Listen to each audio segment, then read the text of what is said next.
Imaginez une maison qui respire. Pas de manière poétique, non, littéralement. Une maison dont les murs semblent inspirer et expirer en même temps que vous.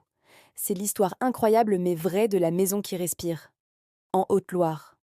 Au début des années 2000, une famille s'installe dans ce qui semble être une demeure tout à fait normale. Mais très vite, la nuit, des bruits étranges commencent à se faire entendre. Ce ne sont pas des craquements de bois ou des sifflements de vent, c'est autre chose.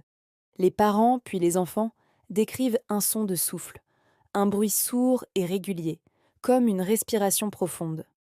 D'abord, ils pensent à une coïncidence, peut-être le bruit d'un animal ou un courant d'air particulier. Mais le phénomène devient de plus en plus troublant. La famille remarque que ces respirations semblent se synchroniser avec les leurs. Quand ils retiennent leur souffle, le bruit s'arrête. Quand ils respirent à nouveau, le souffle de la maison reprend en parfaite harmonie avec eux. La vie devient vite insupportable. Imaginez dormir dans une chambre où les murs semblent vivants, vous observant, respirant avec vous. C'est angoissant, épuisant. La peur s'installe. Les nuits sont blanches, l'anxiété grimpe. La famille décide de ne pas se laisser faire et de comprendre ce qui se passe. Ils pensent d'abord à un problème de ventilation ou à des canalisations défectueuses. Alors, ils font appel à des experts. Des plombiers, des architectes, des spécialistes en tout genre défilent en dans la maison.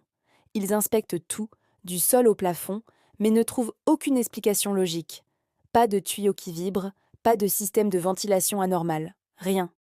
Le mystère s'épaissit. Terre. Face à l'absence de réponse, la famille se tourne vers la justice et dépose une plainte officielle. C'est là que l'affaire prend une autre dimension.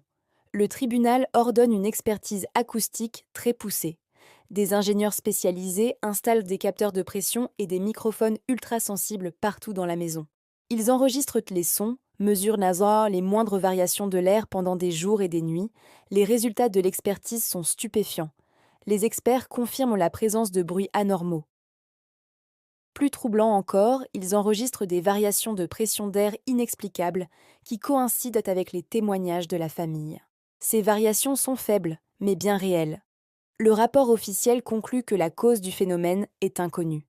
Aucune explication scientifique ne peut être avancée pour justifier ces souffles. La science est à court de réponses.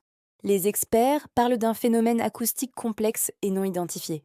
Certains évoquent la quête des théories sur des courants d'air souterrains ou des effets de résonance rares, mais rien de concluant.